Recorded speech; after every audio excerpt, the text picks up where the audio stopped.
ขอแสดงความเสียใจกับพี่น้องชาวไทยทั้งชาติมือนี้เป็นข่าวที่บ่ดี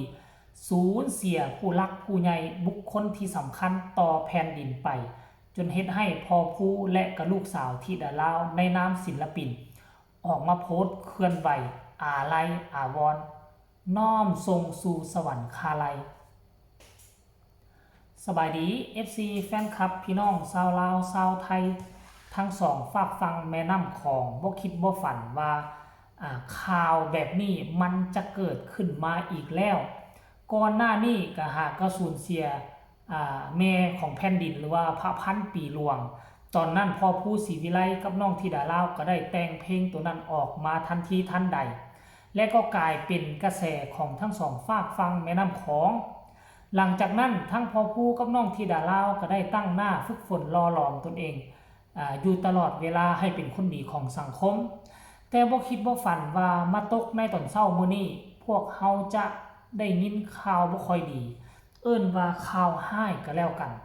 ทั้งพระราชสำนักทั้งแผ่นดินไทย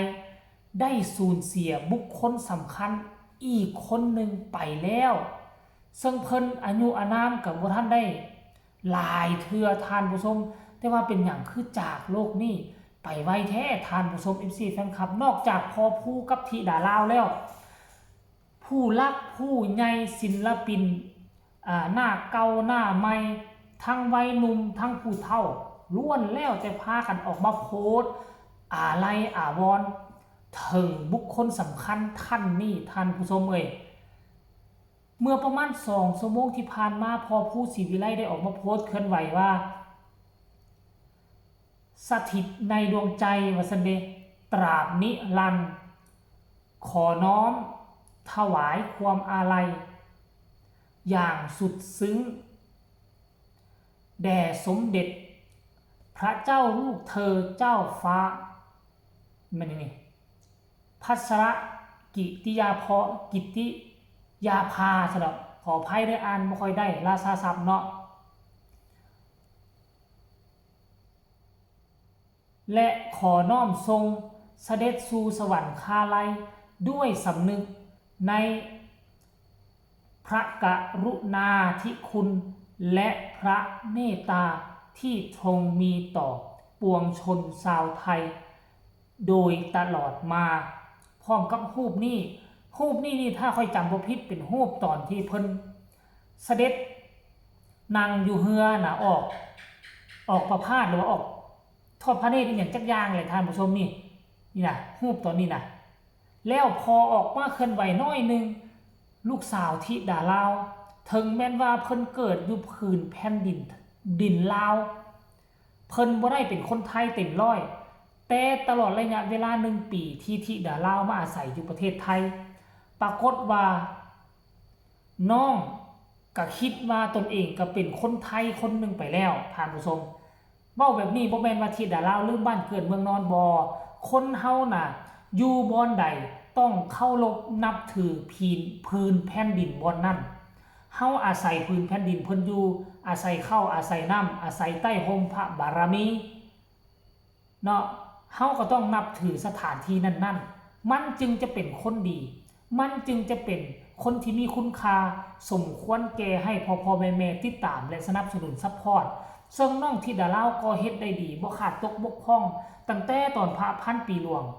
น้องก็ออกมาเคลื่อนไหวโศกเศร้าเสียใจแล้วครั้งนี้ธิดาลาวก็ออกมาเคลื่อนไหวเช่นเดียวกันพอผู้เคลื่อนไหวเมื่อ2 ชั่วโมงธิดาลาวออกมาเคลื่อนไหว49 นาทีที่ผ่านมานี่ขอน้อมทรงเสด็จสมเด็จ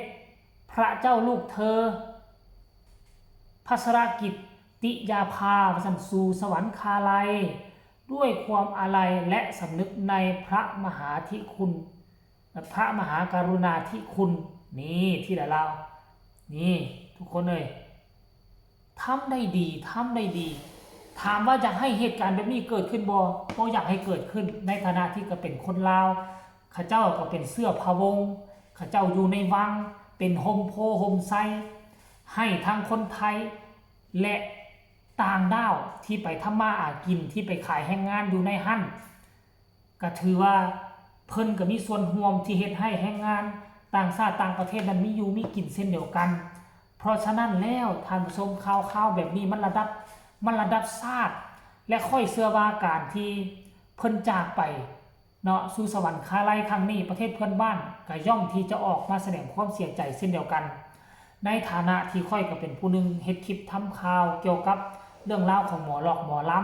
ำก็ต้องขอแสดงความเสียใจมาณที่นี้ด้วยท่านผู้ชมเนาะ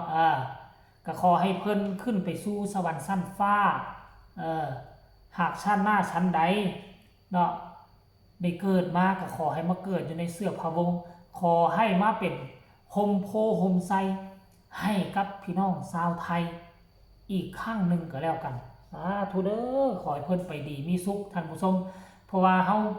บ่มีเจ้าชีวิตแล้วสิไปเว้าราชาศัพท์มันก็บ่เป็นเด้แม้แต่สิอ่านคำราชาศัพท์ก็ยังยากคันว่าคำใดผิดพลาดประการใดก็ต้องขอโทษขออภัยมันยังพี่น้องชาวไทยก็แล้วกันเด้อทุกคนเดี๋ยวเฮามาติดตามเบิ่งเนาะหลังจากเหตุการณ์บ่นี้เกิดขึ้นพอผู้กับน้องธิดาลาวจะมีการขยับขยื่นสิ่งใดสิ่งหนึ่งบ่จะมีการแต่งเพลงขึ้นมาใหม่บ่